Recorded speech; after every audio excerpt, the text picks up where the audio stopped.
Je v zadnjih dneh tudi vaša hoja adrenalinska izkušnja, ko na vse možne načine lovite ravnotežje, da ne padete na pločniku, ki je poln ledu in pa snega?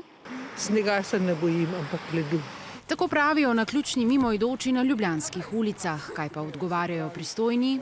Ko zapade sneg, organiziramo akcijo čiščenja in pa posipanja peščevih površin. Pločnike tam, kjer je možno, poplužijo do asfalta, razlaga Grojzdek. Tam, kjer to ne gre, Da je sneg pomrzen oziroma shojen, v takem primeru pa peščeve površine posujemo s posipnimi materiali.